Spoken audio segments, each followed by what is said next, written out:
When was the last time anybody even bothered to mention the show? Hard to kill? Yeah. We reformed the old Bullet Club. Oh, I see 3 of them. Welcome to the show. Welcome to the show.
It must be Thursday. Welcome to the show. This is Max Wrestling episode 301. This is your world champion and two-time predictions champion, Captain Two Bell speaking, along with the podcast machine, Mike Larkin and Travis the Walker Anderson. First week is world champ. Hell yeah, congratulations. Well, I mean, I didn't really do anything. It was kind of awarded to me, but thank you. Hey, you say you didn't do anything, but that's why you're the world champion, because you do everything week after week. This is true. I'm still waiting for my invite to Impact. But they got enough world champions running around. Hopefully Moses will be joining us very soon. Otherwise he's going to miss out on TLC predictions, which is always fun. And we're also announcing some of the Maxies results for the matches that you're going to see. We're going to recap the Smack this week because, of course, we're going to be predicting TLC, and no doubt they're going to add about 2 matches on tomorrow's SmackDown, so it's going to be a waste of time. But, seeing as we're also predicting a pay-per-view, we're going to, once again, bring back a segment from last week. So hold your breath, people, because we're going in Raw.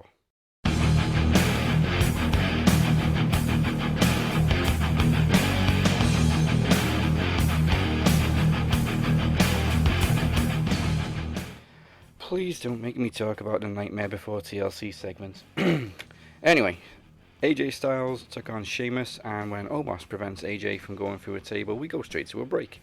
Styles then folds Sheamus up after a chalk block off the second rope, and after the match, AJ assaults Sheamus with a steel chair. Hurt Business defeat Jeff Hardy, Xavier Woods, and Kofi, as Jeff tapped out to Lashley, followed by Lana getting a win over Nia Jax with a double foot stomp and what was basically a cunnilingus pin. Backstage, Shayna attacks Asuka, and back in the ring, Nia attacks Lana. Excuse me. Riker, made his Raw debut alongside Elias as Truth interrupts to apologize for interrupting, leading to a 24/7 chase to also interrupt. The Miz and John Morrison defeat Keith Lee in a tornado handicap with another chop block and a double pin. Bray Wyatt told a couple of corny jokes about Orton being a snake. Snake, get it? Retribution finally gained a win as Ricochet falls short to Dio, aka Mace. While searching for Randy Orton, Bray runs into Matt Riddle, who ends up getting Ramblin' Rabbit to autograph a carrot, and something tells me it's not the first time Matt Riddle has met a talking rabbit. Dana Brooke gets a DQ win over Shayna after Nia Jax attacks very quickly into the match, leading to a save from the returning Mandy Rose and Asuka. R-Truth then mistakes Huskus to Pig Boy for Bray Wyatt's son, before Bray finally tracks down and brawls with Randy Orton before being locked in a trunk and set on fire, only to emerge as the Fiend and put down Orton with a mandible claw. Matt Riddle then squashed MVP, and following that, the final segment was, of course, the Ascension ceremony between Drew McIntyre and AJ Styles, in which Drew McIntyre got the shit kicked out of him by AJ, Miz, and Morrison. And that was Raw. Yeah. It's a day, oh, daylight coming, we wanna go home. Put on some Beetlejuice, man. Obviously, we've a lot of people are expecting Ricochet to join Retribution, which is what they believe to be the end game of this rivalry. I can only imagine when they're going to rename Ricochet, probably bounce back. Oh, God, I don't care about this damn feud, man. I really don't. Also, man, I was going to tell you something. When you were talking about Mandy Rose, Dana Brooke with Asuka and the whole night, how upset are you going to be if it's not even Mandy Rose who's going to be the tag partner and it's going to be probably Charlotte Flair coming back? I will have a bucket ready. Blech. Yeah, man. I don't I'll even. tell you right now, I'm not gonna care. Well, because you just want Lana? No, because I don't watch that shit. Fair enough. Okay, so TLC predictions. So far, we have 6 matches. Like I said, they'll no doubt add a match or two on SmackDown, or probably even after SmackDown, because they like to fuck with us. But I digress. The card currently begins with, let's go, Hurt Business versus Kofi and Xavier for the Tag Team Championships. It's got to be the Hurt Business this time, surely. You got to say they finally take it. Let's go Cedric and Shelton. Yeah? Travis? Not that you're going to watch anyway. Well, no, but since I didn't even get an opportunity to try last week, I'm going to try this week. But I guess I'm going to Hurt Business, but I honestly think it could go either way because they call them the Hurt Business, but nobody's even scared of them. Yeah, well, it doesn't help they keep losing to the New Day. Yeah. Okay. We saw a match on SmackDown this past Friday, but we're going to have the title match anyway at TLC. Sasha Banks defending against Carmella. I got to say Sasha takes, and then this continues into the new year. Mm-hmm. Carmella. Okay. I mean, Sasha's already broken a record for her longest reign, so... True.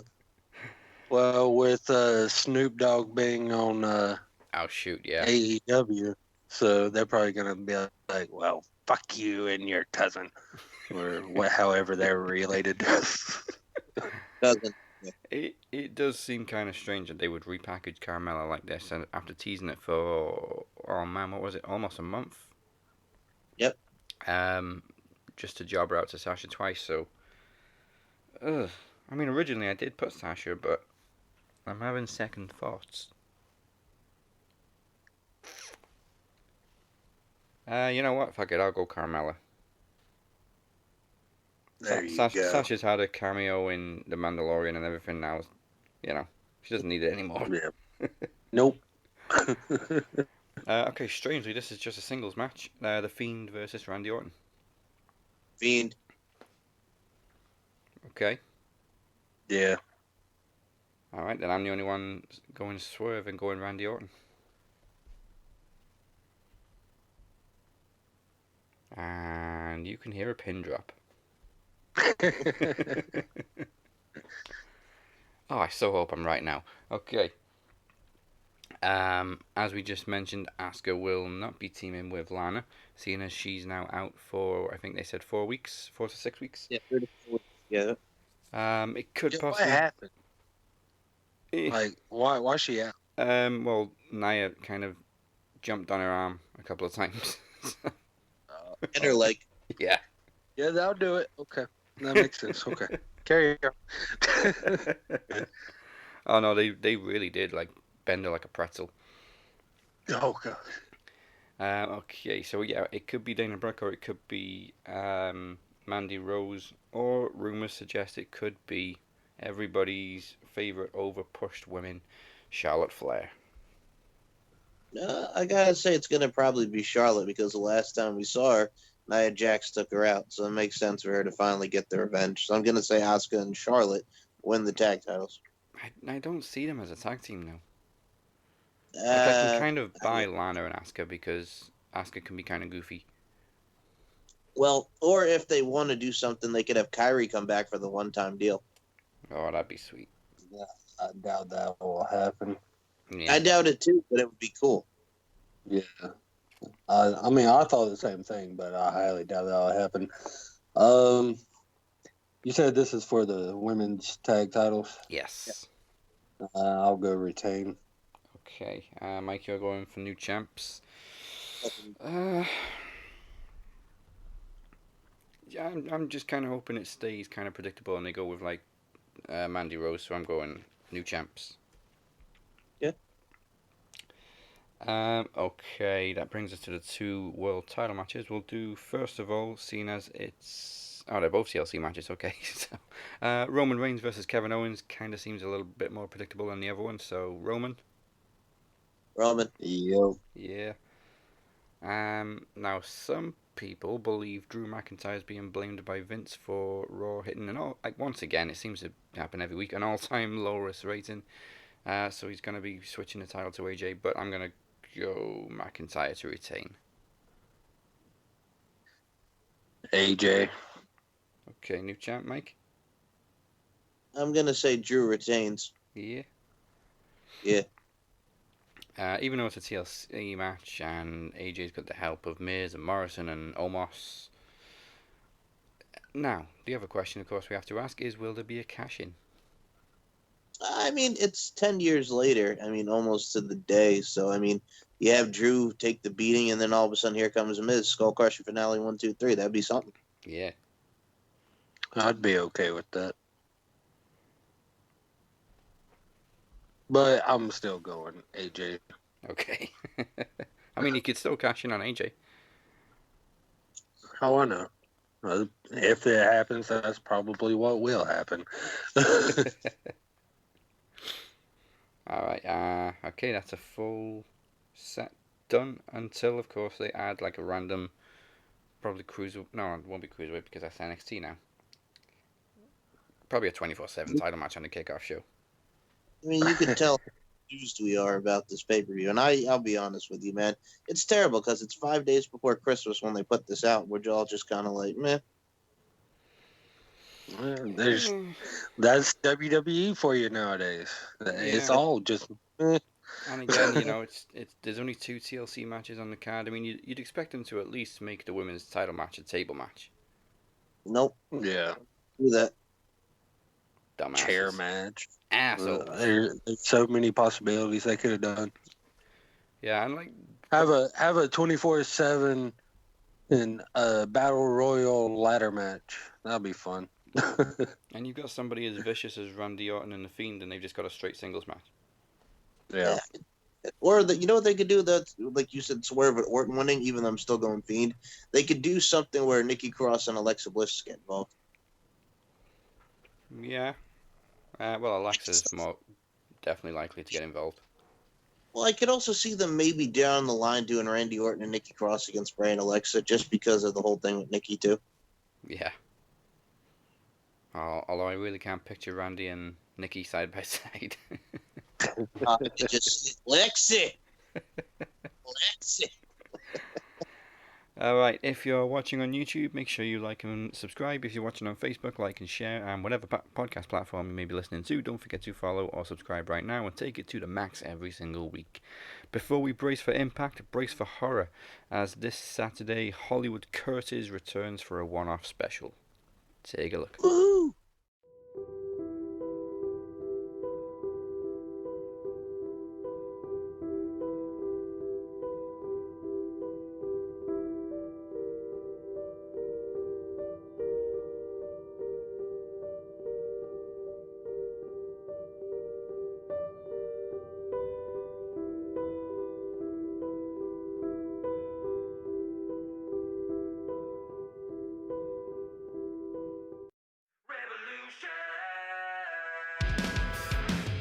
Max Wrestling Podcast is about all wrestling.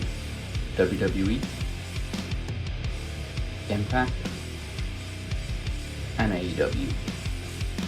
Goddamn deniable! We are the revolution. Won't give And we got promos.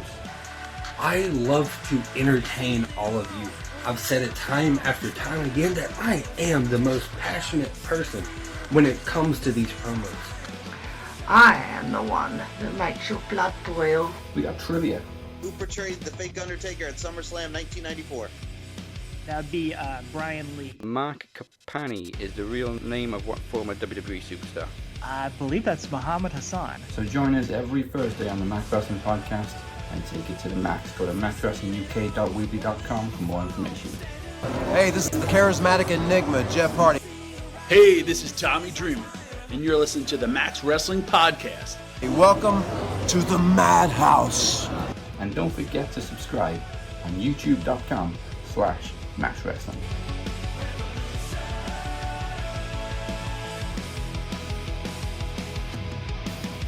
Thanks for coming on. Gracias por venir. This is the pretty badass Kelly Klein telling you to turn it to 11 and take it to the max. Hey, this is Tommy Dreamer, and you're listening to the Max Wrestling Podcast, giving you all your wrestling information to the extreme. Impact in 3, 2, 1. Kenny Omega did a lot more this week, so hopefully it shut everybody up, but we'll get to that. So we kicked off Impact with a women's match. Despite Alicia being all over her for most of the match, Tenille gets the win with a spotlight kick before Sami Callihan sends a message to Eddie Edwards.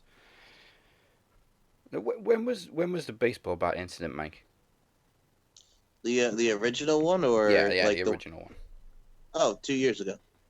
So we're bringing this rivalry back after 2 years for some reason. Reasons. For reasons, yes. And this time we've got Ken Shamrock involved, although he's under suspension right now. You know, I just want to see Eddie finally get the win on Shamrock and just beat Callahan. I'm just kind of like, with the whole thing because we've seen it before. It was weird as well because a few months ago we were all, Sami Callahan's winning us over. Now it's just like, whatever, man. Yeah. Whatever. Yeah, I don't hate him anymore, but it's just like, eh. Yeah, and it's also a stance like when I look at Alicia Edwards, I don't care. No. And I don't care. Yeah, thank you. Somebody really needs to teach her some acting. Sorry, Alicia. I was completely disappointed out of all of them after Saturday. I watched the Final Resolution or whatever, and by God, I was so damn disappointed. I was disappointed in Caleb with the K. That pissed me off so bad. I've been waiting for him to get back in the damn ring. And that's the shit that he does. Yeah. Yep. I'm not happy with the gimmick. He's so damn phenomenal too. But yet he had to do that. Yep. It bothers the hell out of me. Like you said, fear the revival. Yeah. Now the Motor City Machine Guns piss off Carl Anderson, which kind of sets off a chain reaction of events for the evening, as Kenny Omega urges him to deal with them. But he runs into Rich Swann, and Swann's like, you want to deal with them because of what they said, or because Kenny said so? Meanwhile, I'm loving this entire thing with Kenny Omega. Yeah, it's like the best thing in wrestling today. It's crazy. Impact is making the most headlines out of 4 shows of the week. Yeah. Meanwhile, Moose isn't happy that everyone's talking about Kenny, and he also taunts Willie Mack, and they end up booking an I Quit match for, I think it was Hard to Kill. Yep. Not for next week or anything like that. I thought it was at the other pay-per-view. Was it the Christmas one? Oh, Genesis? Yeah, Genesis. We're so lost with all these Impact specials. Some of them are pay-per-views, some of them are on Impact Plus. Genesis, well, Genesis used to be an actual pay-per-view pay-per-view. Yeah, well, I mean, so did Final Resolution. That is true. I believe it was this week, actually, in 2006, when Sting returned. at Final Resolution to team with Christian Cage. Yep. Yep. Hell yeah. That was the flashback of the week. Yes, it was. Wow, 14 years ago. Nuts. Chris Bay and Rohit Raju hatch a plan to unmask Manic, TJP. But Rohit accidentally hits Bay, allowing Manic to win by DQ, which also puts Bay in line for a title shot. So, I mean, did the plan backfire, or was it just what Chris Bay wanted? It's exactly what Chris Bay wanted. Yeah, I mean, if we remember it, Rohit screwed him over when Chris Bay was X Division champion. Yep. Yeah, I got your back, and then I'll steal the belt. You know what Chris Bay needs? He needs... I forgot the word.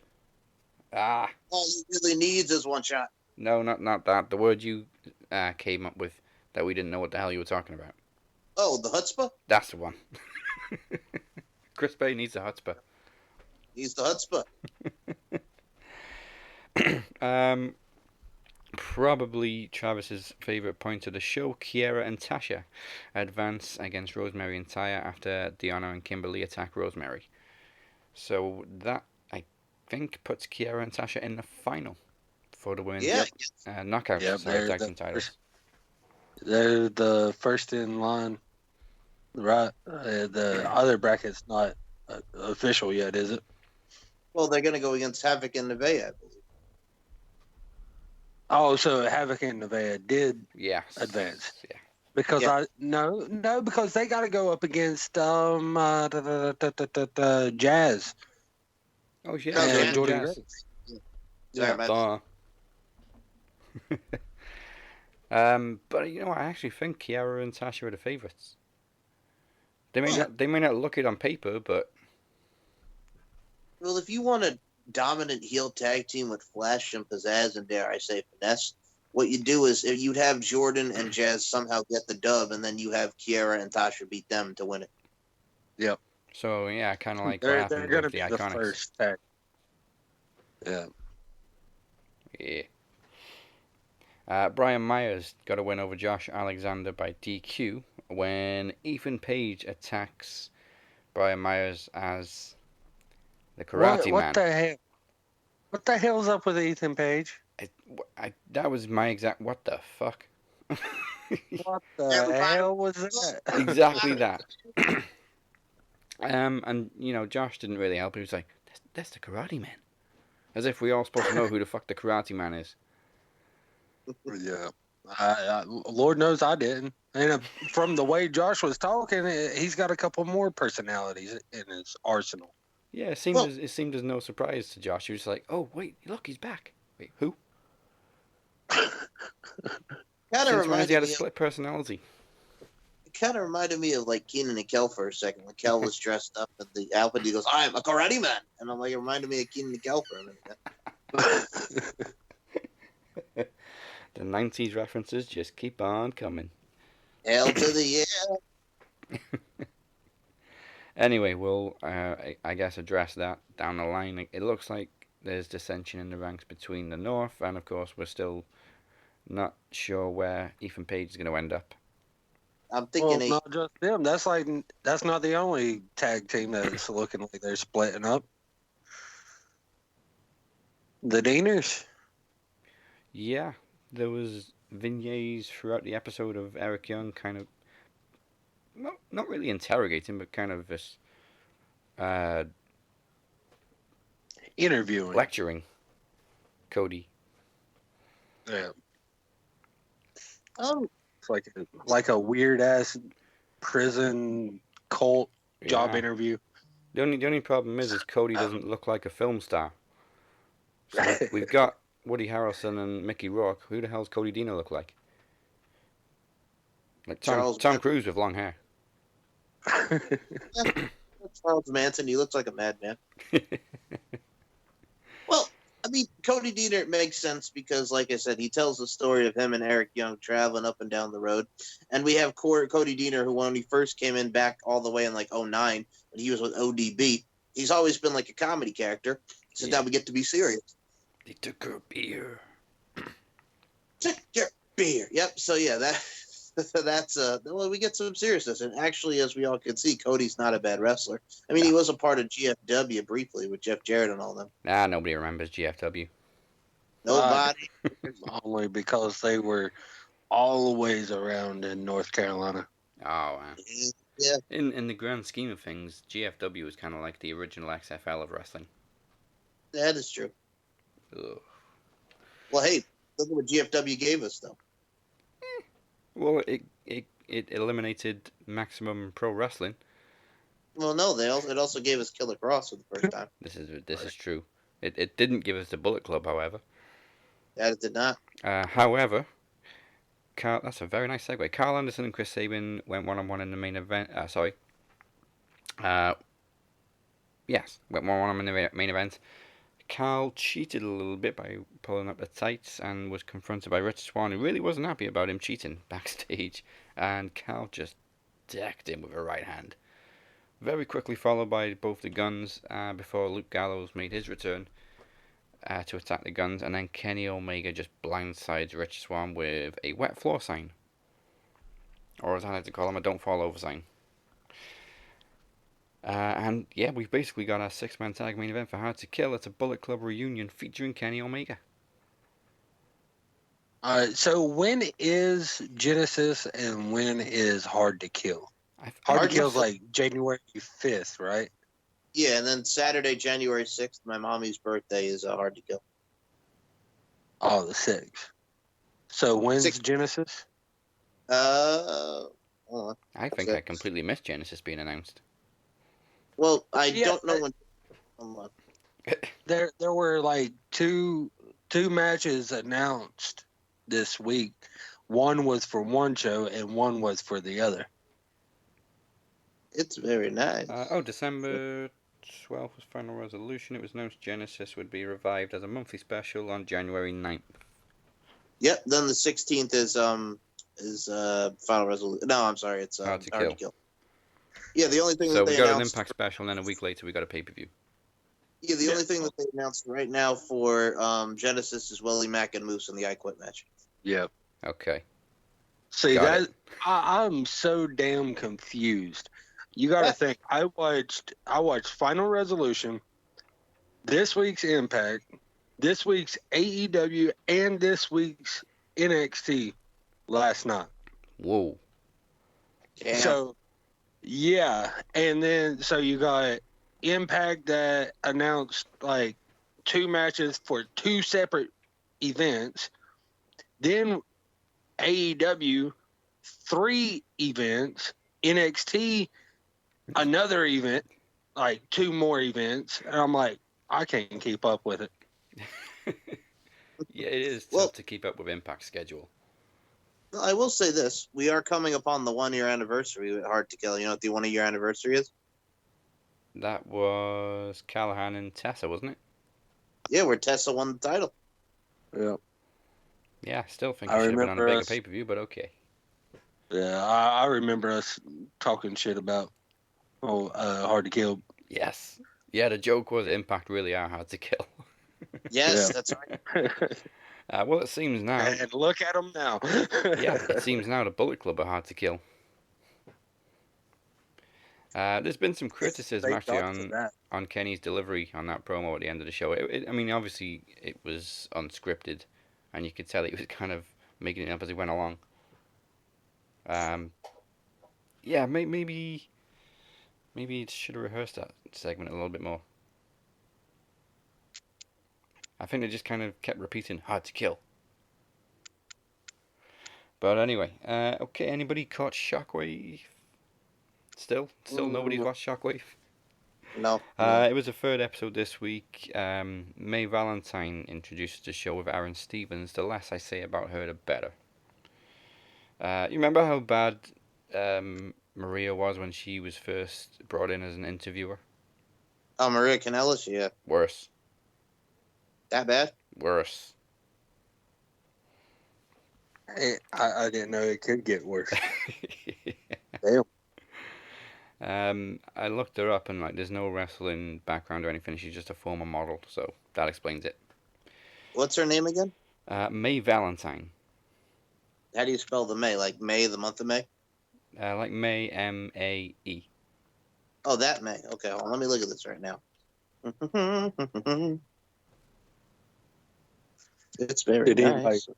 anybody catch Triple Mania? No, I mean, I saw that Kenny retained. Oh my God, that show was fucking fabulous. It was fucking great. Was there a watch party for that? Do what? Was there a watch party for that? No. No, I didn't think so. No, it was just live on YouTube. Oh, okay. Me and Moses kind of made a watch party out of it in the group chat. But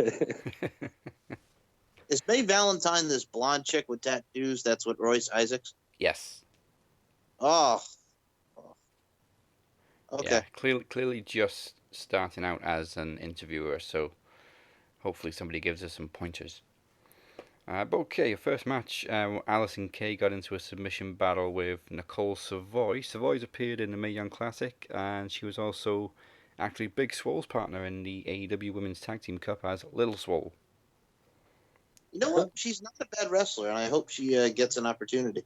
No, she was very much MMA in this match. Like, there was early on in the match, she just kind of sat down and baited Allysin into coming to try and get her into a hold. Yeah, she's done a lot of Shimmer bouts, and I believe she's done some Rise matches as well. Yep. And after almost 10 minutes, Allysin just kind of gets a sudden win out of nowhere, really. But yeah, good match. Now, Pope teamed up with Watts. Very nice to see Pope again, as they took on Zicky Dice and Effie. Now, what can I say about Effie? Imagine David Arquette in fishnet tights. Hey, as long as you don't. What the hell? Although, he has tapped out Eddie Kingston in the past. Hey, man, as long as you give me Zicky Dice, I'm happy. I didn't know Pope still wrestled. Well, I think this was his return. I don't know when the hell his last match was. But Watts cleans house at one point and hits a Doomsday device with Pope, but Pope isn't the legal man, so they brawl for a little bit more. Effie and Dice take advantage to attack, and Pope finally does get the win, only for Dice to attack him. And Pope was really upset about being jumped after the match. He found it so disrespectful, and he put so much emotion into his promo. You don't disrespect Pope Daddy. No, you don't. And main event was actually Aaron Stevens defending the NWA National Championship against Trevor Murdoch. So two familiar names to old school WWE fans. And Murdoch is the new national champion, as he then thanks his family for, quote, putting up with his shit.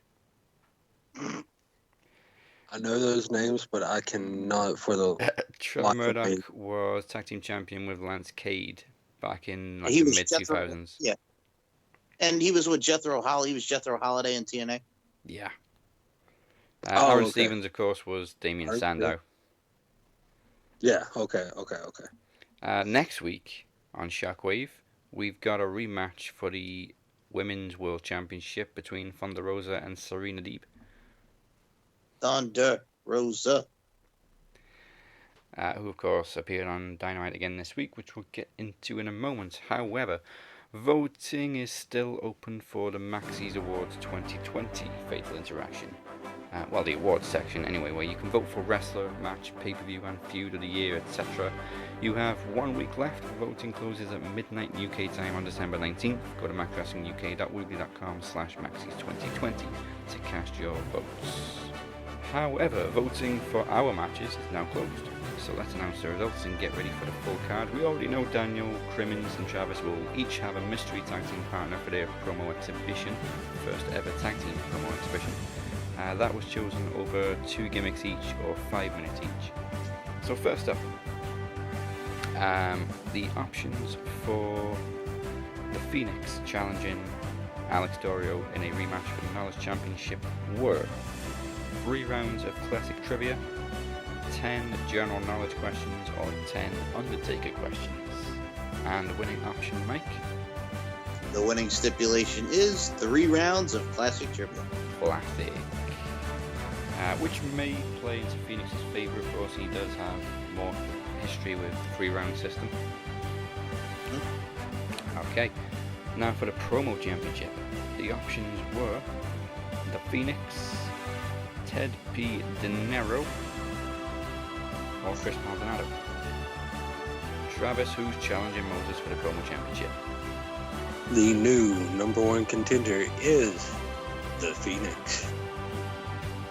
So he's got 2 title matches at the Maxies, and it's also his first attempt at the promo championship against another long-time rival in Moses. Could be the rise of the Phoenix. Could be. And finally, the options for who will face the Shape/Jester at Podcast Promo Rumble 6, which is now for the Max Wrestling World Championship. They were Cypher, Chris Durham, or Daniel Crimmins. And the very fortunate soul getting that opportunity is Chris Durham. One of the fastest rising promo participants. Went straight to the promo bowl final and won. Well, won one of the 3 spots. Well, congratulations to Chris, man. He's going to do it up. I really can't wait to see what he does. Yeah. The land of opportunity is the Maxies. So there's your full lineup. Remember, you can still vote for the best and worst of 2020. I know 2020 has mostly been worse, but anyway, voting closes next week. And it's time for the longest part of the show as we enter the Wednesday Night War Zone.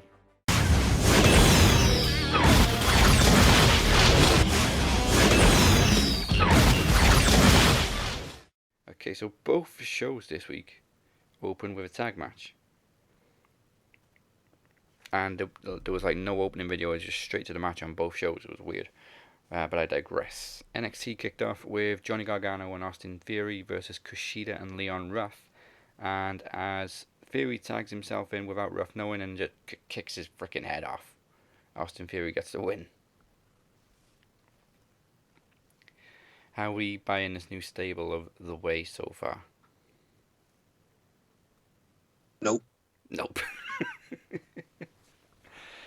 I mean, I definitely don't like the name. And they just seem to be kind of all misfits. Like I don't like dipshit, dude. I can't. Yeah. I don't care. I don't care to learn his name. I mean, that's the thing too. I look at that punk biatch Austin Theory, and I'm like, I don't care. I still don't care about Austin Theory. You can put Austin Theory on my TV, and I still don't care about Austin Theory. I don't give a damn. I don't give a fuck. So no. Yeah, let's just refer to him as dipshit from now on. You know what the problem is too, man? You could tell me he's got all the charisma, but he's got that smile. And quite frankly, man, we talk about Twitch and making you dick itch. I generally just get crabs from that. You know what I'm saying? You know what I'd rather do, man? I'd rather friggin' wipe my ass and get the dingleberries out than friggin' watch Austin Theory. You know what I'm saying? That's just some horse shit. Fuck him.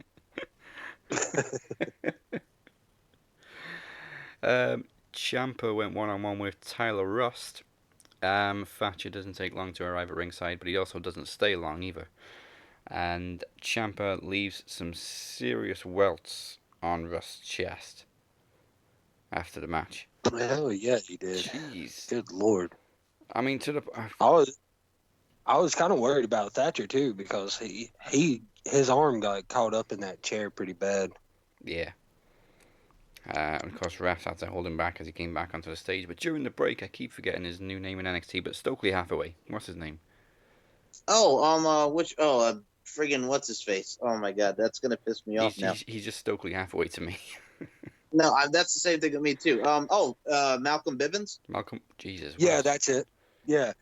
Stokely Hathaway sounds so much cooler.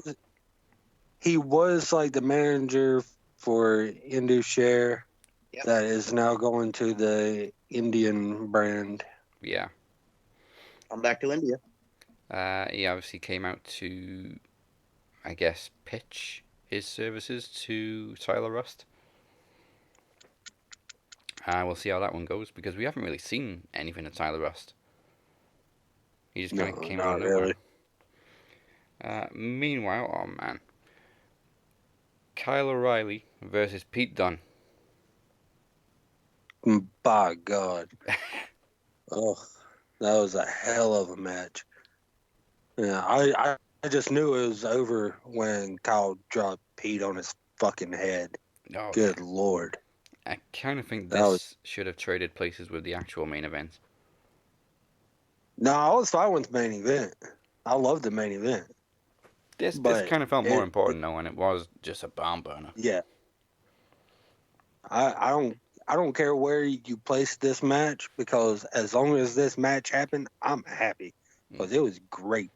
One of the great things about the match was before it even began, Killian Dane and Yeah. Drake Maverick attacked Lorcan and Birch, and just all hell broke loose. And meanwhile, Kyle and Pete would just continue to stare each other down in the middle of the ring.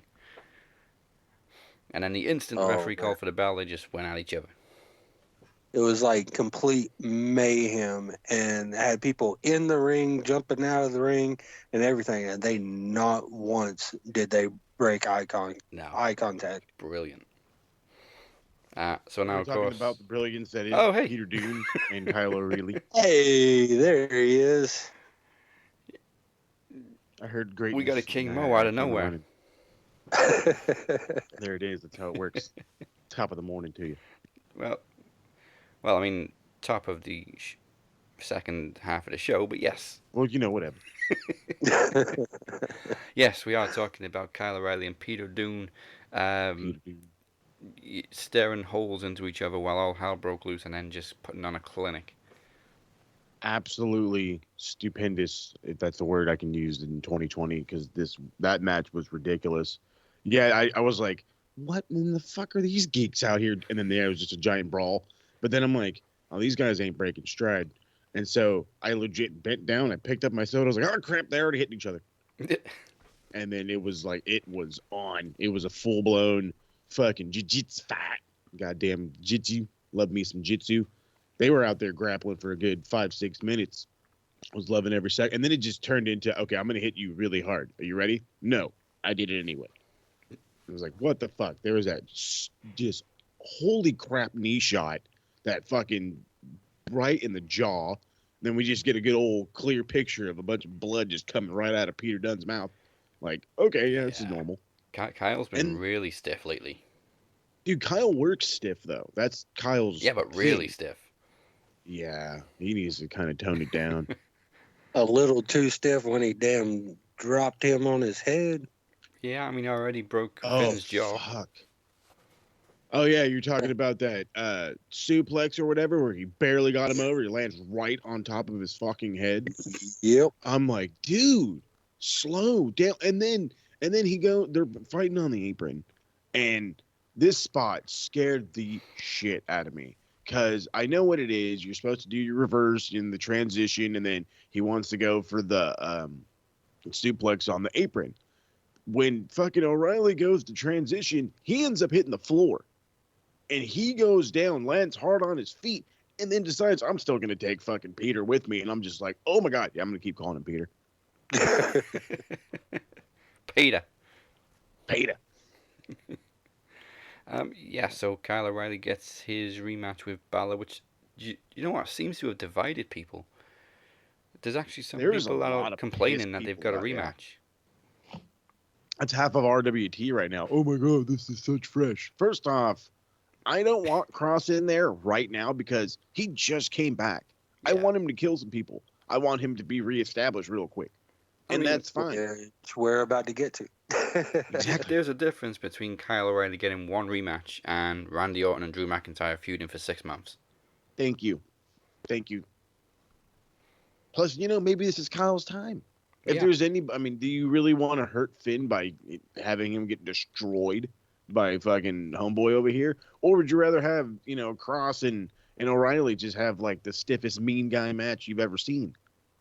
Which sounds like the greatest thing ever. I'm not hard. Yeah, either way we win. Yeah, I went there. I'm just going to say it. Half of RWT sometimes could be numbskulls, so they can shut the fuck up. Schools, I like that. Yeah, we reserve such trash for WWE because they really do fucking regurgitate shit. Exactly. You know what I'm saying? And most of them, and I hate to say this, man, and I love the RWT group, just because, you see that with NXT, it doesn't also apply to, the main roster doesn't apply to NXT, but, AEW, shut up and What about when we had like 3 title matches in a row between Nakamura and Joe? Of course, but it's just like whatever. But I think the Yeah, problem. but that was like the biz. Yeah. But also, I think most of them just, okay, no, but let me just say it. Some of them need to shut up, grow up, and just enjoy professional wrestling. Thank you. Good night. I'm done. And then WWE comes on, you can complain all you want. You know who if you want to complain about some guy? Go ahead. No, I was about to say, if it's the main roster, absolutely, I completely understand. But don't with NXT just because you think you're cool because you're watching AEW. That's that's my problem with professional wrestling fans. Just because they think they're cool goes, oh, I watch this over this. No, professional wrestling at the end of the day is an art form. It's a craft. Enjoy it for what the fuck it is, and just shut up because you're not cool. You're just a jackass. Yeah. Fuck you. And you got me over here. I'm even watching Shockwave. I'm getting all the wrestling I can. I caught a little bit. Yeah. Yeah. Pretty good. I got a little hot. I'm sorry, but the problem is I hate the fact that we have to think we're cool because we watch one promotion over another. Because at the end of the day, we're all professional wrestling fans. And once again, that should be the aspect. Like when you were watching the territory days, you didn't. I just watched this place. No, you will try to watch everybody. Because that was the idea. Exactly. You're in it for the enjoyment, for the variety. I mean, like, I refuse to watch Raw or SmackDown. Like, it's just a waste of my fucking time. But at the same time, though, I just watched Triple Mania with Moses the other night. And fucking, we watch New Japan, we watch ROH, NWA, AEW, NXT, Impact. Like, there's a variety out there. So I watch just about anything except Raw or SmackDown. And I mean, I completely understand. I pretty much, like I've said, I hate the main roster, and that's why I like our little group here and our little thing, because we all watch a variety and we like to watch different stuff. But there are some people, not just in RWT, but other groups that are stuck in the goddamn bubble, and it's just like, come on, man, expand the horizons. You see what you've done, people. You know it's serious when Mike, the nicest guy in the world, is pissed off. It's just, it's ridiculous. Like, you know what I'm saying? And I'm sorry, but just because I watch one promotion over the other doesn't make me cool. That just makes you ignorant. You know what it makes you? It makes you a fucking dumbass. No, that's ignorant. Oh, God. You know what I'm saying? They're just fucking dumb. You know what I'm saying? Just stop being You know what it is, Mike? Assholes. Assholes. Good. No, it does. I don't even think that they deserve to call themselves a wrestling fan, for the simple fact, if you are a WWE guy and that's all you watch, it's because you never watched anything else but WWE, and therefore you are not a wrestling fan, you are a WWE fan. That's it. Yes, that's been said many times on this show by several people, never been and just it's always a been WWE right. fan. That's the thing with me. Like, I'll admit it, I started wrestling late. I started watching in 2002, but my curiosity with Impact came in 2004. And then I started watching Ring of Honor. So over the years, I started watching more and more instead of just WWE. So yeah, even though I came in late to the game, I started getting more into different promotions besides, WWE. So yeah. Yeah, like Shockwave, I've never followed NWA, but I've been watching it every week. Yeah, that's the thing, man. Oh. I never knew. Like, hey, growing up, like when the Boogeyman debuted in WWE, that's when I started watching wrestling. And then, you stuck around. That's amazing. Well, I mean, I was brought into it because of Boogeyman, but then I saw everybody else. And I'm like, okay, this is actually pretty cool. Yeah. Cool. But it wasn't until, hell, I'd say 2007 when I was brought into Impact, and then that was about it. I had no idea about New Japan or a couple of the other shows until Emir brought me into RWT. And now look at me. I'm like fucking watching damn everything. Yeah. This is hilarious because Mike's all like, oh, like in 2001, and then Trav's all like 2007. Like, bro, I wasn't fucking watching wrestling in 96. Like, I was kind of around that time, like 98. Like, and then weren't you mainly tapes though for a while, Daz? Well, I think I started watching wrestling in like 97, 98, and it was all old Hulk Hogan tapes. And SummerSlam 89 I rewatched to death. Awesome. And then, I discovered modern day WWF in around... Well, it was February 99 because, of course, it was just coming up to St. Valentine's Day Massacre. And then I was so pissed off that I missed it because I was looking forward to Vince and Austin. I mean, finally I did get the VHS, but... Right, there you go. Young people now, See, what the fuck is VHS? That's hilarious, though. Because, like, everybody, you guys are all, just the way you guys started, like, I got captivated by a WWE guy, and then I was like, oh, hey, WCW. And then that was, like, my life. Yeah. I remember everybody talks about, like, the tapes. The first tape I ever got to watch of wrestling that was not WWF was from UWF from Japan. The UWF, that was some crazy shit, the UWF, boy, let me tell you. See, I was seen that stuff in 98, and I was like, this is other wrestling? I was aware of WCW and ECW, but I didn't really watch WCW until it was already dying. And the thing is, in the UK, this was like before digital made a, takeover or anything, so it was very basic TV signal. And WCW was on Channel 5, which was the absolute worst signal in the UK, so the picture kept breaking up. All right, so like when sabotage WrestleMania in New Orleans, the last was like what, 2 years ago? 33. Yes. Yeah, that sounds about right. Yeah, almost 3. About 3 years ago. So it hasn't even been 3 years, and like look at me now. Oh, that like when I went to WrestleMania that year, that's when I met Emir. So from WrestleMania, talk about a fucking world flipped upside down for you. Yeah, I'm like, hey, look at how I am with the trivia. That's why I'm not so great with the trivia, because I never watched any of it. I'm still learning, and so like, but since in almost 3 years, I went from being only WWE and rarely Impact, because I grew out of that shit at just about the same time everybody else did. I think Drew McIntyre was still the champion or some shit when I stopped watching it.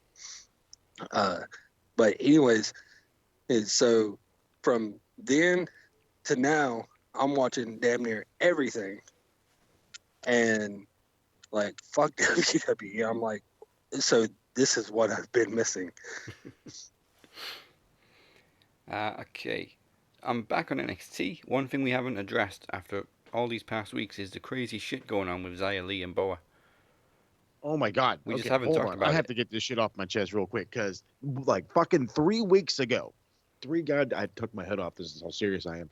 3 weeks ago, fucking William Regal goes banging on this guy's door like, hey, are you all right? You haven't been performing. You haven't been at the performance center for a week. A fucking week. Not like months, not days, like a fucking week, okay? Not that big of a deal. Like, I took the week off, suck a dick. And then now they're gone for like a month after that. They get these randomly very creepy videos, and nobody's going to check on them. Nobody's calling the cops. Fucking WWE sucks. I think Don't ever get lost into their fucking watch, dude. Regal's just like, well, I'm not fucking with the triads. He's seen the video one time, and he's like, nope. I'll announce War Games, but I'm not fucking with that. He's like, War Games. I'm leaving this. The ninjas have evolved. Yeah. You know what it reminds me of? Remember the Black Lotus tribe in Lucha Underground? That's what it reminds me of. Yes. You know what it reminds me of? The opening video to Die Another Day. Okay. Minus that makes Madonna, sense. thankfully. Oh, I was like, James Bond?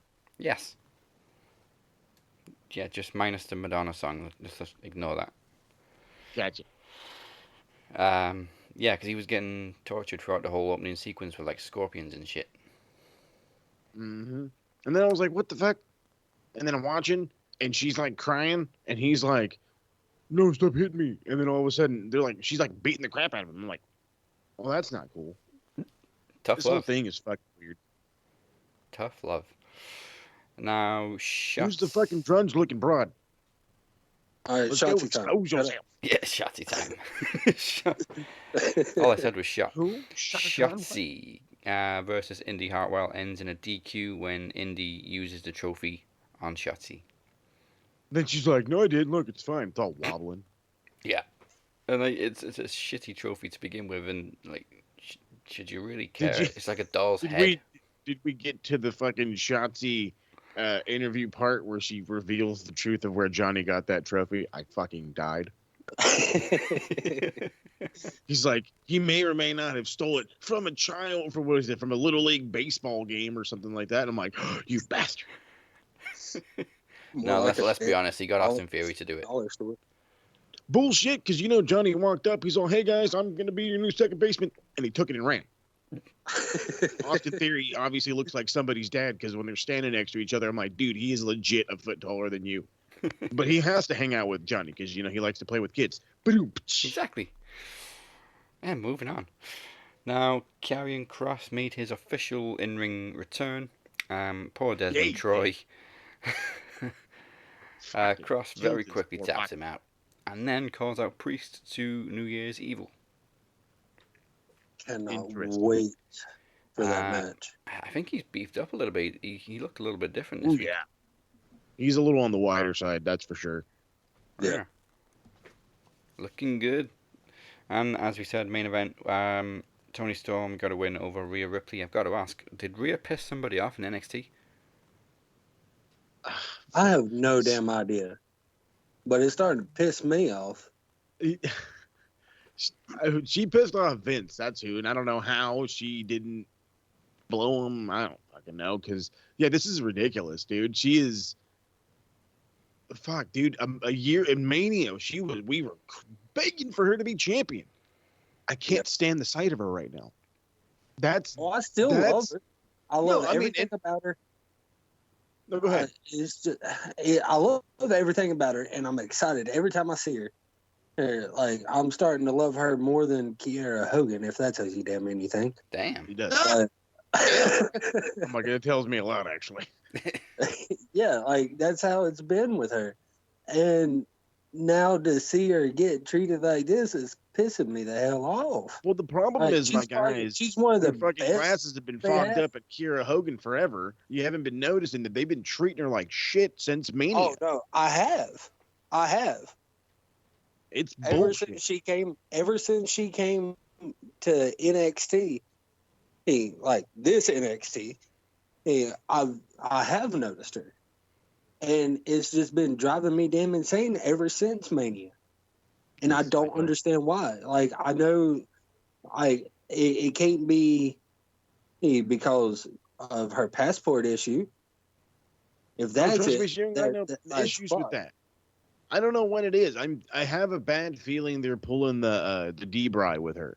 Oh, you fell into obscurity, and you're gonna work your way back. And it's like, dude, no, people are with her now. What the fuck are you doing? But nope. I blame Road Dogg. It's probably Road Dogg's fault, because every time, I swear to God, somebody that's ridiculously over the moon doesn't get over, Road Dogg is involved. Yeah. Oh, I didn't know. No, I know, motherfucker. I know. I gotta go kill NXT. I don't know why, but I always want. Every time I see this shit happen to her, all I can do is blame Triple H. He loves her, so I don't know what the fuck's going on. I know, at least he but thought that's he did. what I'm saying. That's what I'm saying. Maybe he loves her a little too much, and she don't want to mess around with a married man. Yeah. And now she's getting screwed in a different way. In a way that he's not happy about. Yeah. So she don't want to play the game. That's how I feel about it. Well, whatever it is, it needs to fucking stop. ASAP. Now for Dynamite. We opened Dynamite with a 6-man tag, which was Hangman, Reynolds and Silver versus Matt Hardy and Private Party. Johnny Hungy.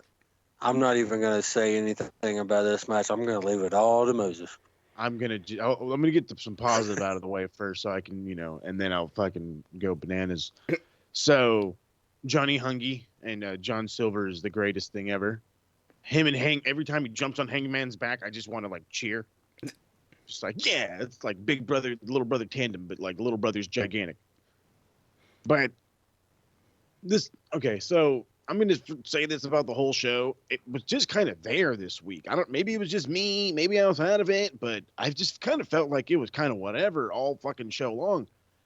And then here comes fucking Matt goddamn Hardy just to piss on the fucking piece of shit Rainbow I'm already looking at. And this fucking loser is in there working forever. And he does the fucking twist of fate like off the apron. I'm furious because John Silver's selling his knee like it fucking just tore in 17 places. And I'm like, did you just fucking hurt the greatest thing ever? Because I'd fucking kill you. And then he goes on, he's doing his fucking rigmarole. And then to just, again, piss on my parade. This fucker, after Private Party goes in there and is looking like they are going to get the win because, you know, they are a good tag team. He tags himself in and gets the win. And I was just, why? What the literal fuck? Like,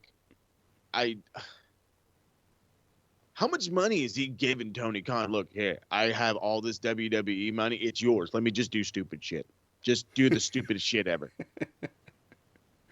Yeah, well, I mean, no. You know, Whoppers, I'll buy you a fucking Burger King. Just let me just do stupid shit.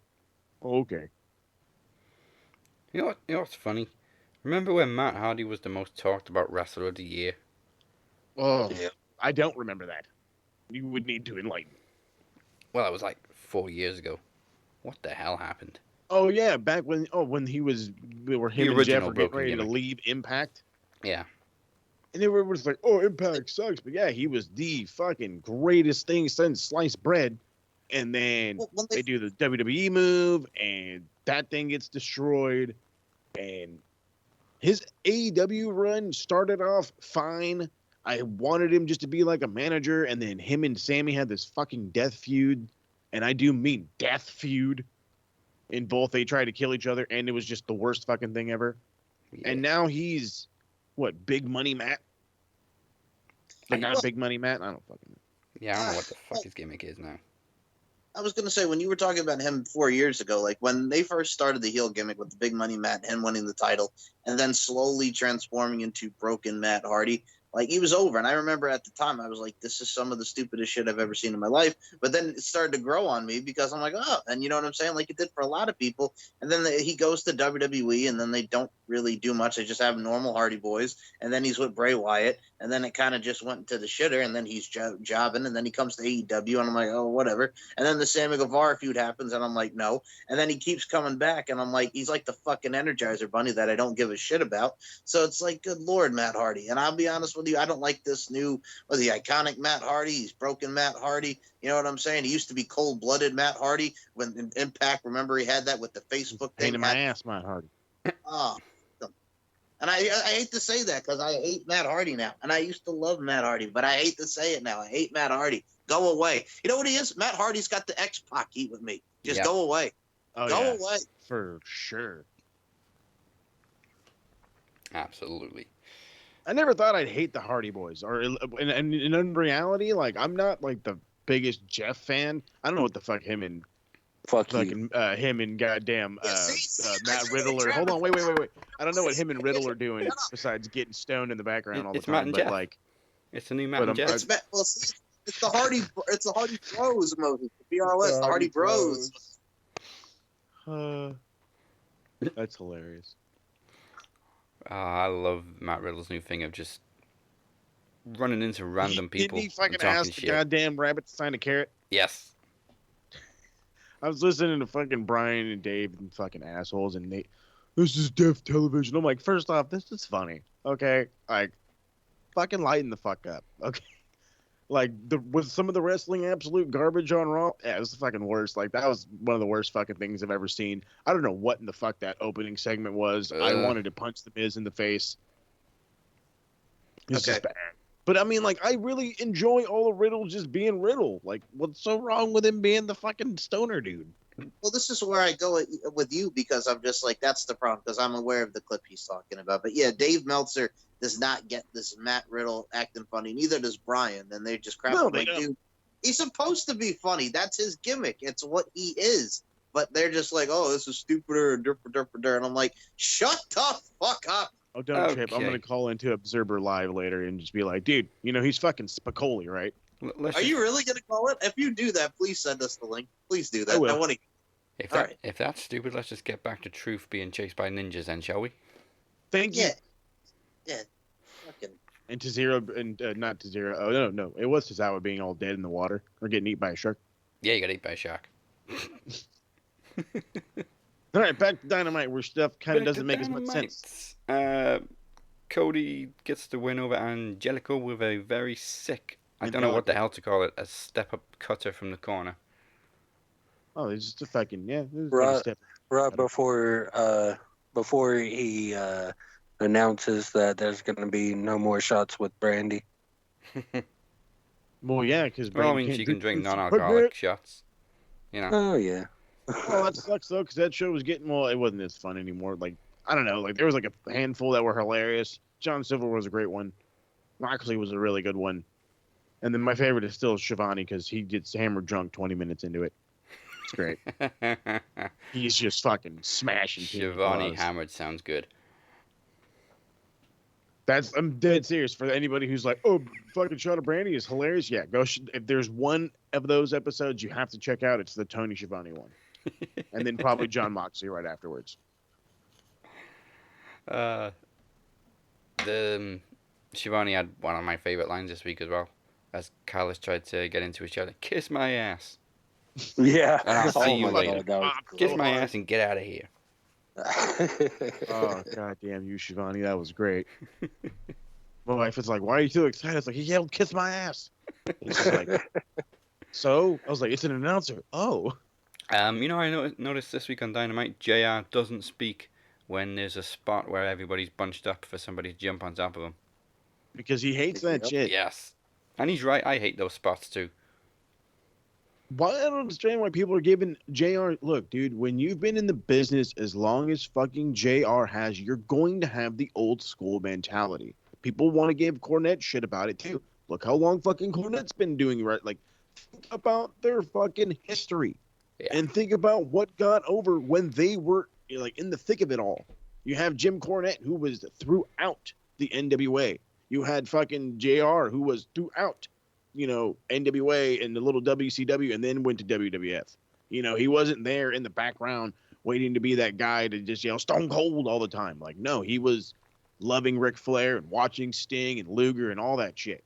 Like, understand the history of these guys, and then, yeah, when these guys are, okay, well, we know it's a safe spot, and we know it needs to be, guys need to catch him, but when it takes 40 seconds and you guys are standing there and the bad guys and the good guys are like huddled up with each other and they have their arm around each other, like, even then, as a guy who's been watching for 20 some odd years, I don't like to distend my disbelief on that one. Like, I'm not having it. Yeah, that's the thing. They're okay when they're timed right, but I don't remember the last time they were timed right. Yeah, Everybody takes so long to get into position now. It's either they take too long to get in position, or the guy up who's climbing or diving is just hot dogging it. And it's like, okay, Can we stop with the hot dogging? The only hot dogging that we need to see is from the heel champions named Kenny Omega.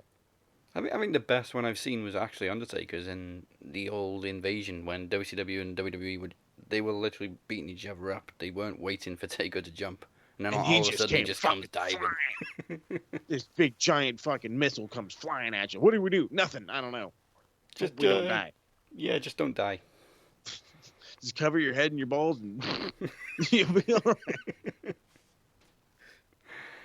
right. Meanwhile, Team Taz threatens to attack Cody, only to be stopped by Sting. Okay, Shivani needs to stop. I love him to death, but I don't need to hear "It's Sting" every fucking week. Please, bro. Please. I think that's the new John Moxley. Yeah. Yeah, that's. But this time it was so damn delayed. It really was, though. Like JR looked at him like, "Are you gonna say you're fucking lying?" Team Taz was already like halfway down the pipe, and then he says it. The funny thing is, you okay. don't even need to wait for his music to hit. As soon as there's a blackout, just shout it's Sting. Well, yeah. And then heaven forbid, and then what it is one day you'll catch him when he says it, and then boom, it's not Sting, it's Dabby. I'm actually amazed that they can actually get it completely blacked out when they're outside. Right? That's pretty cool. It's not that bad. Not that hard considering it's dark. Yeah, but it's They not cut that all the dark, really. lights.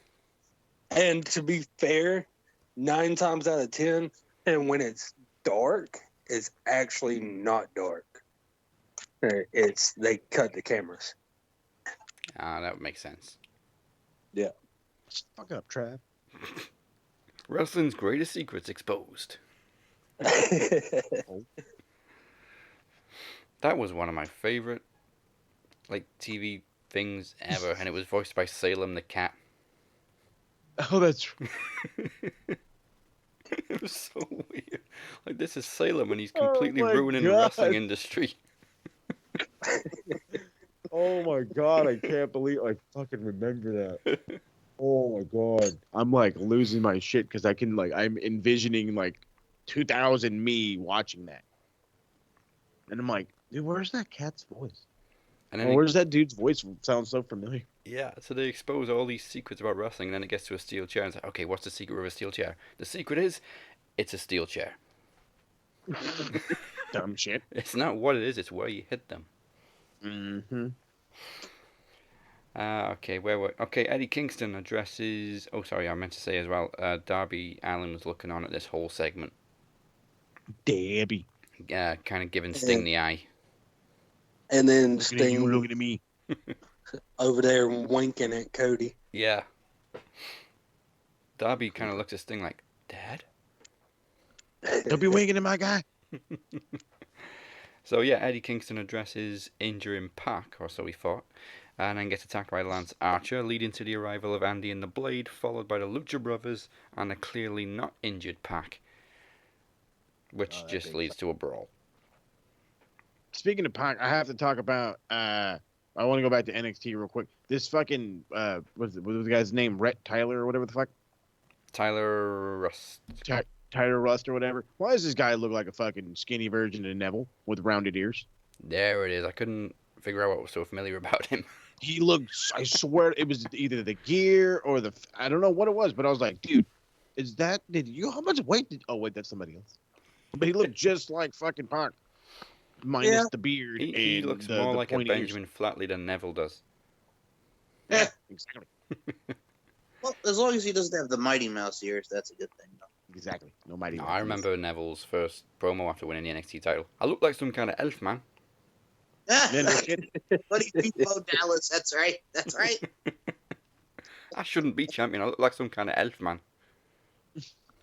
You know what's interesting about that, man? I even remember the days when him and Oliver Gray who got released not too long after that, when they friggin' won the tag titles from Harper and Rowan, and they won. Remember that, Daz, when him and Oliver Gray were the champs? Oh, that's old school NXT. It was just before I kind of got into it. Yeah, it was 2013, man. He was teaming with some dude named Oliver Gray, who was also British. This is also when we had Camacho before he became, Tonga Loa. Eat shit. Eat yeah, shit, buddy. motherfucker. Yep. I've never laughed so much at a New Japan match as that one. How many motherfuckers were in it? A lot. Like every move. Fuck you. Well, what's interesting about that is, too, if you remember, the history of rock bands and the pop culture side of things, man, you have Blink-182 who got their name for the fact that they said, that Tony Montana said, fuck 182 times in Scarface, man. So bada bing, bada boom. There's a lot of tie-ins with the F word, Nice factoid. Yeah, man. Next, we had a 12-man tag, or as I like to call them, a clusterfuck match. Yep. Which was basically, a clusterfuck, and it was won by MJF. There you go. Alright, so it was originally supposed to be a 14-man tag. What happened to Wardlow and Cutler? COVID. So Cutler got pulled. Wardlow had family issues, and he actually left Florida to go deal with them, so he wasn't even in the building. Okay. So because they didn't have him, they decided, okay, no Cutler. Fair enough. I mean, there was already too many in the match anyway. Yeah, you're fucking telling me. Like, fuck. This whole thing was just like, whatever. It just fucking dragged. I did like Sammy and one of the fucking one dudes from Top Flight. Oh. Yeah, I don't know Top Flight's names. Yeah, me neither.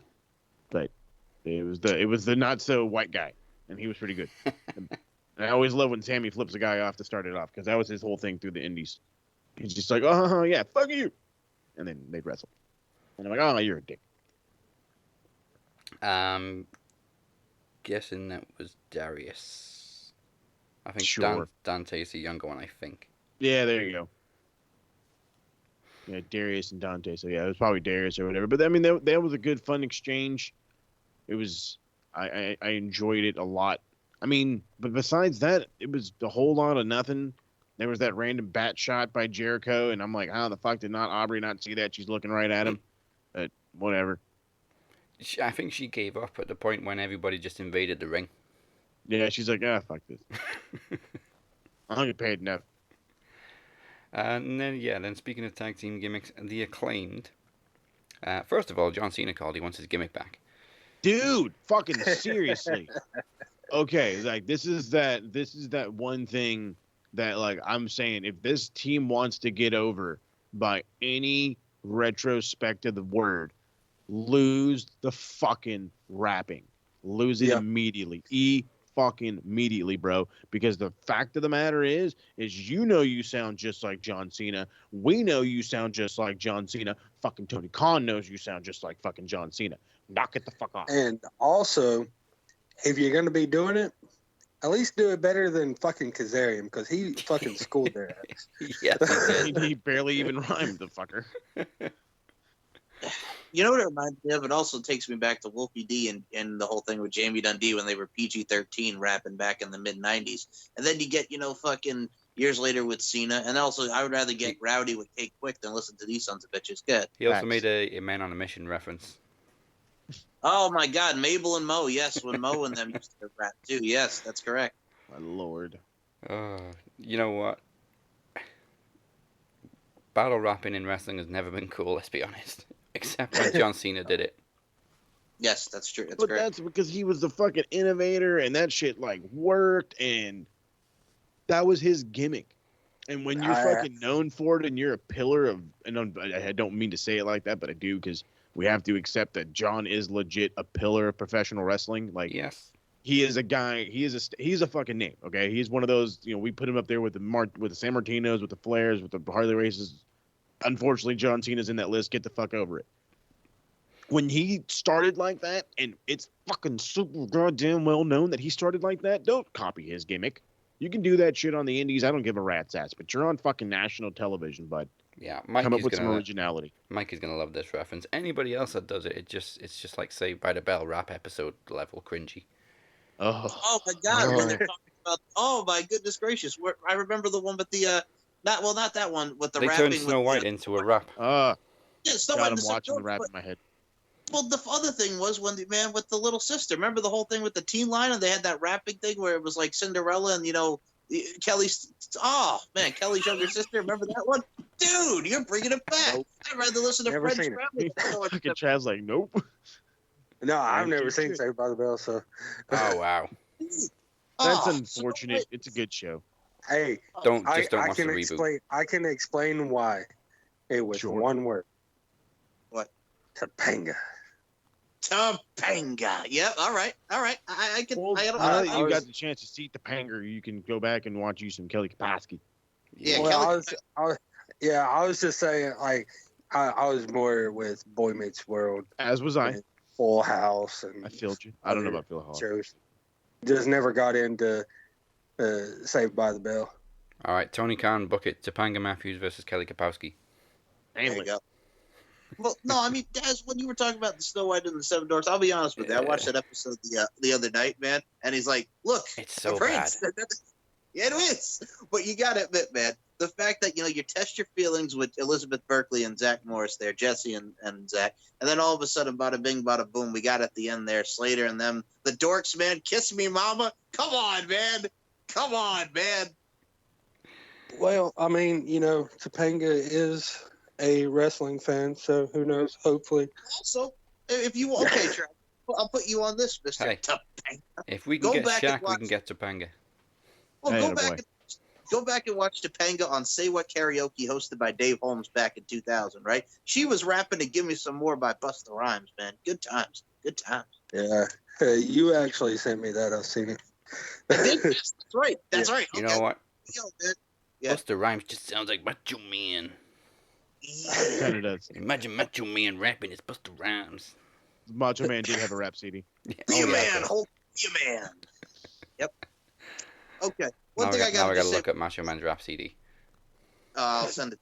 Yo, friggin' one thing I gotta say about the Acclaim, because it's your fault. I blame you. You got me excited about pop culture. So I gotta say something about the Acclaim, man.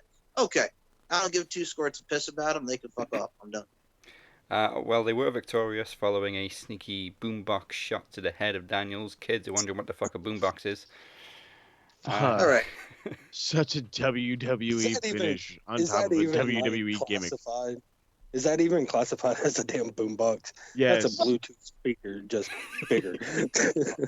Well, I mean, if Alfonso Ribeiro could teach about dance breaking back in the 80s, his dance breaking kit and the whole nine with good old Alfonso Ribeiro before Fresh Prince, I look at it from a stance. I mean, you got the boombox, also takes it back to the second week in a row with the reference of Kazam. But yeah, man, it is what it is. I don't even classify that as a boombox either. Breakdancing is now an Olympic sport. Hey, man.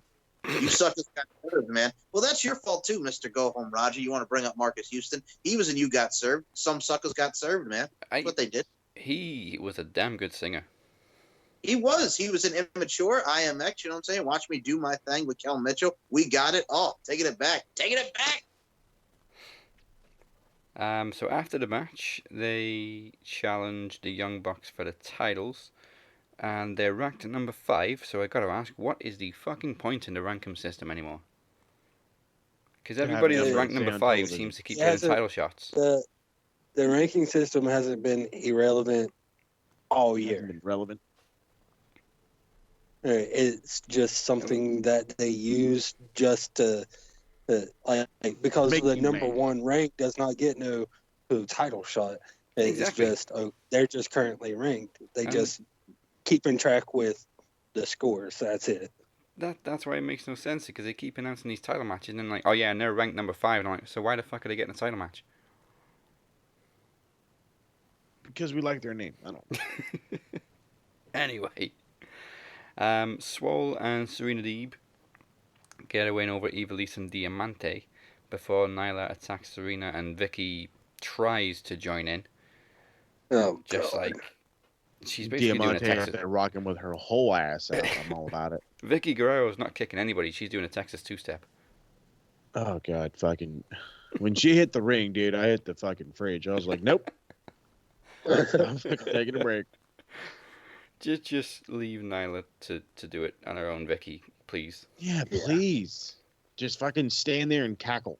If you can't at least make it look like you're hurting somebody, don't bother. Right. She's just like literally tapping him with her foot. Like, well, stop it. Knock it the fuck off. You're pulling a Hogan over here. Like, Naya's beating him up and Vicky's just like, hey, you okay? Hey, wake up. Get off the ground. Time to go to school. Oh, sorry, you're not my kids. I think fucking Orange Cassidy's little kicks are more fucking powerful. Orange Cassidy was... Forget to mention Cassidy. He was asleep in the fucking corner. He's literally got the cable in his hand. He's not even plugged in. Nope, that was hilarious. And then, like, they do the giant hug spot, and then you hear Excalibur. He's like, Orange Cassidy just hugged me. He's like, what? He did what? He got up? Why didn't you show it? And then main event was Kenny Omega versus Joey Janela. Janela smashes Omega with a trash can on the ramp. I laughed so hard. I don't know why. It's just like, he's all like, yeah, bam. It was almost as good as Billy Gunn getting hit with a flying trash can when Stone Cold threw one at No Way Out 98. Just launched it across the ring and smashed Billy Gunn in the face. Brilliant. Oh, it's great. Great stuff. I don't know about this match, though, because, like, it's going and they're doing some shit, and then all of a fucking Don Callis comes out and go get him, kid. Do it, kid. Show him who's Yeah. boss, kid. I'm like, dude, My God, fuck my the God, fuck my off. God, my God, my So God. basically, it turned into Don Callis commentating the match from ringside with a microphone in his hand, and then he gives one to Yeah, Kenny but like, Omega. if that was his normal commentator, fuck, I don't ever want to hear Oh that no, fucker no, again. that was him. That was him overhealing it. Okay, thank God, because Jesus, I was like, shut the fuck up. You were not But- this bad on New Japan. Fucking hell. Joey jumps off the top of the turnbuckle and puts his ass right in Kenny Omega's face through the damn table. Hilarious. Like, that was horrible. Like, that made me fucking cringe. What do you mean that? What about that fucking ladder? Not that ladder, when Kenny just stomped that trash can over his face. Oh, I like And a that. moonsault. Finally, though, it was a one-winged angel that puts Janela away. But celebrations are cut short by Death Triangle, and Pac drops a bombshell that due to never officially losing in the tournament, Rey Fenix will challenge Kenny on December 30th. Dude, And is then Kenny they're getting run with Lucha guys like crazy? Is that what's going on here? They realized just how badass that match was in Mexico, that now it's just nothing but Lucha dudes? Yeah. And, you know, Callis was pretty much like, since when could wrestlers make matches? And Pac's like, always. Yeah, that was hilarious. He's like, oh, yeah. He's like, wrestlers don't tell the champ what to do. And they're all excited. Yeah, we told them. Well, I just spoke And then to Pac's Tony like, Khan. yeah, fuck off. Like, I talked to Tony Khan with a whooper in his hand. I gave He's him like, a I don't couple give of a white shit. claws first, like. Probably. I was really hoping they were going to say it was going to be Kenny versus Pac. I'm sure that's going to happen. Yeah, we've got to get that down the line. But yes. yeah, you made up a very good point. Phoenix was never eliminated from the world title eliminator. Because he got hurt, and so Pentagon took his place. Yeah. Yep. Yup.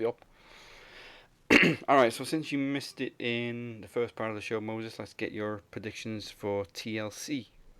Oh, God. Oh, no, he don't get to do it. I didn't get to do it last week. Yeah, but you weren't on the show at all last week. Yes, I was. Oh, yeah, you were. Why did we go back to it? I don't know. I think it's just because it was Impact. I don't know. That's what I messaged. I love it. I messaged you Sunday. I'm like, you posted that you won. I'm like, when the fuck was there a pay-per-view? I mean, like we were saying, the Impact schedule is so tough to keep track of. Yeah. Weird. Okay then, Moses, if you remember, you can post your predictions later on. Makes it easy. But I will say this, Moses, because you did miss it, your opponent for the promo champion, the Phoenix. Ah, fantastic. First time for the promo title with a long-time rival. That's exactly what I was hoping for. This is going to be good. Well, then let me get a little thing out here real quick. So, Phoenix, check this out. I'm going to say this one time only. And obviously, I'm talking directly at you. So, turn your fucking volumes up in your goddamn hearing aid. Bring your fucking paint. Bring the demon. Bring whatever the fuck you fucking need to bring, hombre. Because you got one shot at the king. You better not miss. That's always been one of my favorite lines. I know, isn't it great? That's also a nice segue because CM Punk kind of made a few headlines this week as well on Renee's oral sessions. Fuck yeah. I mean, he's kind of give people hope of a return to the ring, basically. Big time. I've been saying it forever. The guy wants to come back. He wants to come back. Like, you can feel it. He can feel it. The problem is Vince. And that's why it's like, dude, fuck them. Then go somewhere else. Like, Tony Khan will gladly pay probably whatever you're going to ask. Go there. Be that extra shock factor. I think with All In, he was just being a little bit too stubborn because he was like, well, they haven't actually made me an offer. It's like, did you just fucking buy a ticket, asshole? Sit down. Yeah, his they're not explanation going to was, take care of you. His explanation was, we're doing this thing. It's in Chicago, blah, blah, blah. but they didn't actually make me an offer. Whatever, asshole. Well, wasn't it like the following week when he came out and returned with WWE for Fox? It wasn't long after, no. But remember, he didn't have a contract with WWE. Well, he had a contract with Fox. We've just passed a year yeah. since he returned to Talking Smack. So yeah, it was a few months later. As far as I'm concerned, he has no contract status with anybody at this moment. I think Talking Smack kind of rekindled his love for wrestling, to be honest. I wouldn't blame it. More than likely. But let's also talk about how he fucking buried everybody else and said that how Pat McAfee is the best goddamn promo in professional wrestling right now. But he wasn't lying.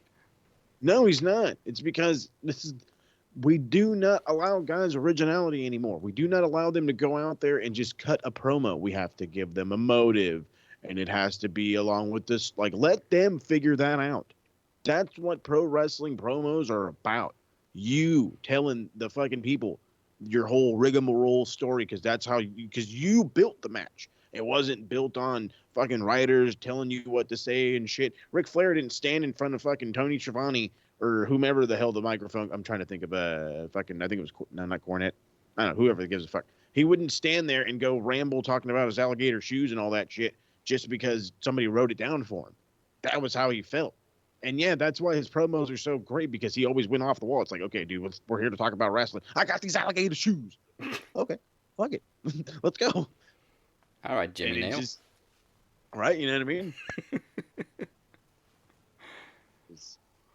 Originality, baby. Just let him go out there and do it. I understand the whole, we can't say dead. Well, let him fucking say dead. Who gives a shit? Stop putting fucking restrictions on guys. Let them cut promos. Yeah. And that's the thing with Punk. He just tells it like it is. And I think no matter what, he'll always do that. And that's probably why when he'll never go back to WWE, which is perfectly fine. I don't ever want to see him in WWE because it would be a waste. Such a waste. I want to see him go to Japan. And just go out there and just be like, what's up, Okada? Oh my God, it's fucking Punk. And just let's see who freaks out the most. I think Punk turning up in Japan would be bigger than Jericho when he turned up in Japan. I think so too. I They wouldn't know how to popping react. up any damn where. It doesn't matter where he goes. If That's not true. If he goes to Mexico, people are gonna be like, "Dang." No. I think I we mean, know for Woody's the sure. white guys and me.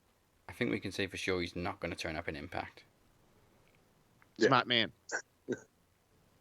I don't know. That seems to be the place right now. Besides Punk AEW. hates Impact. Remember he got into that fight with Sabu? Oh God. And the Teddy Hart fight too? Yeah, Teddy Hart, Sabu. Not a fan of the old team. Punk is kind of like Shivani. Yeah, I was there for one night and then I left for like 18 years. Yep. Pretty much. Another great paid ad spot this week, by the way, on Impact. Yes. Okay, well, it's okay. It's not. Wait, time. sorry. Remember did you guys see the Twitter exchange with Scott D'Amore and Tony Khan? No. I did not. Travis saw it. I said it. Travis. Yes. Oh, damn it. Oh, wait, right here. Why so was Scott D'Amore wrote, buying time on Impact on Access TV might be the first wise investments Tony Khan has made in the wrestling business. Keep it coming, kid. Love the fists tucked under the biceps look. Then Tony Khan wrote, yeah, you look great, buddy. Here's a different look for you, holding up the championship belt of a real network at a real pay-per-view. And it heads Tony Khan flexing. Nice. Tony Khan got some personality. If only he would put the personality in those paid spots. I mean, what do you mean? He's kind of cocky in him. A little bit, but he's just got a little bit of the monotone. Yeah. I feel like he could do a little bit better. So anyway, we were talking about my upcoming thing with the Phoenix. How long I got for that, by the way? That is on December 27th, so you got 10 days. Oh, okay, I can do that. 10 days till the Maxies. Oh, shit, man. That's coming around quick. And And once again, final reminder, you have 1 week left to vote for the rest of the Maxies Awards, including Wrestler of the Year, Match of the Year, Tag Team, blah, blah, blah, blah, blah. And, of course, the prestigious new McMahon Award for Wanker of the Year. Yeah, all right. And now it is time for us to tap out and bid you adieu. So before we go, remember to like and follow Max Wrestling on Facebook, subscribe on YouTube, and follow us at Max Wrestling UK on Twitter and Instagram. We're also on SoundCloud, Spotify, Apple Podcasts, Google Play, iHeartRadio, and CastBox. Gas Bizox! And now Anchor.fm. Yeah. I prepared myself this week. Did you? I heard Dad pulled say the phone. Castbox, so I pulled the phone away. It wasn't as long this week either. And if that wasn't enough, you can find us every week as well on Wrestling with Wrestling, which is Andre Corbeil's channel on YouTube. You can find me at the Captain 512. You can find Travis at Walker_TA92, and Twitch makes Vince's dick itch. So don't be a wanker and check out Anchor with Moses Marquez. That's right. Appreciate you. Make sure you're following Smart Mark Radio on all platforms of social media: Facebook, Twitter, Instagram. We are on the same locations as well. And throw in there some or some Amazon podcasts if you want to get fancy. Bolt Rant stuff is dropping like crazy. Charger game is actually tonight, believe it or not. So make sure you check out the game preview. A lot of injuries on both sides. That'll be fun. Retro Rewind is back in full form to the point where I dropped 2 back-to-back episodes of Retro, and they both got 45 listens in the first day and a half. Yeah. So thank God for that coming back. More Retros on the way.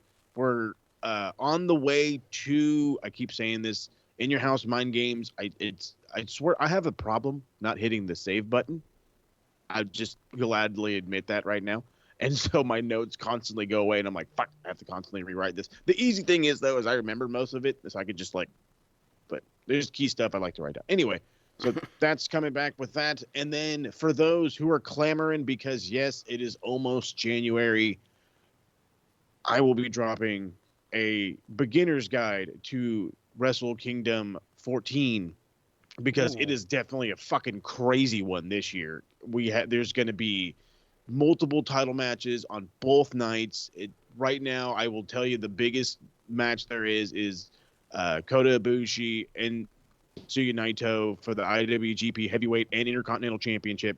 Winner goes on to night 2 to face Jay White. The same thing goes with the junior title and the tag. It's a fucking cluster. Now, I will admit it's not exactly like a New Japan Wrestle Kingdom card like it's been in the past, but it should be fun. So keep your eyes peeled out for that. It should be dropping before Christmas. Right. And there is a reason that we call him the podcast machine. Mike, who's been on the mic? Well, I got a couple things this week. Myself and the horrible test taker that is Brittany Savage just did a new pop culture history podcast. It just came out. I just put it on Facebook, Twitter, and Instagram not too long ago. You guys can check out the LFC podcast with current reigning and defending LFC. Danica De La Rouge, thank you. And you guys can also check out the latest edition of the Steve and Mike Show, which came back with myself and my co-host, Mr. Steve Nicofor, my best friend for life, Shake and Bake. And you can check me out on Twitter at SMShow1 or MCL92, pop_culture_pod for the Pop Culture History Podcast, LFC_pod, Impact Rewind for some Impact stuff, SteveandMikeShow.com, SoundCloud.com/MCLarkin92. Get beauty, strength, and dominance, the 3 key elements that make women the work of art that they are, on SoundCloud, Stitcher, Anchor, iHeartRadio, Google Play, wherever you get your audio platforms and podcasting needs. Eargasms with the mellow accent, no diggity, no doubt, baby. And you could also check yourself out with the Captain, Moses Marquez, Travis the Walker Anderson, Max Wrestling Podcast each and every week. And Daz and I just did a Net Picks pod on Tom Cruise, baby. Help me, Tom Cruise, use your witchcraft on me. Tom Cruise, it was a good time talking The Outsiders, The Color of Money, man. It is some good shiznit. You good men, you can't handle the truth, and you can't handle the Net Picks podcast. Woo! Yeah, and this was before Tom Cruise went nuts at a bunch of crew members. Rightfully so. By the way, applaud the fuck out of that guy for that shit. He is just like, do you not understand? Like, we make fucking millions of dollars, bro. If we can't get this shit done, he's like, there's people out there that can't feed their fucking families, dude. He was pissed. Oh, I fucking love it. Probably the I was most never support like Tom a Cruise has had in giant years. Tom Cruise fan. I was never a giant Tom Cruise fan, but like when he came out with that, I was like, "Fuck this! I'm watching Top Gun." Well, I also look at it back in the day when, like Daz was talking about before he went nuts. Like I still remember where that guy played the trick and joke and they sprayed water in his face. Why would you do that? Why would you spray the water in my face? Like it's not that serious, Tom. There was also another episode of Netflix that we've already recorded coming on December 23rd, Christmas Eve, where we basically just talk about Christmas movies. And yes, it does include Die Hard. No, right. And Star Wars. Star Wars? Oh. Yeah, Star Wars is always comes out on Christmas. Yeah, true. Kind of. Kind of. I can't even say there's no snow in Star Wars. I would have accepted Harry Potter before Star Wars as a Christmas movie. Next week is, of course, our Christmas Eve episode of Max Wrestling, which is very unique, very special, because it is called A Taker's Carol, where we will kind of be looking at Undertaker's 30-year career, as well as a new version of A Christmas Carol featuring The Undertaker. Eh? Nice. Again, that comes your way. Next week! Right, tell me why. And with that being said, that is the bottom line. Goodbye. Mwah, and good night. Ooh yeah. Eargasms with the mellow accent. No diggity, no doubt. Yay, yay. Okay. Phoenix, I'm coming to burn out your flame.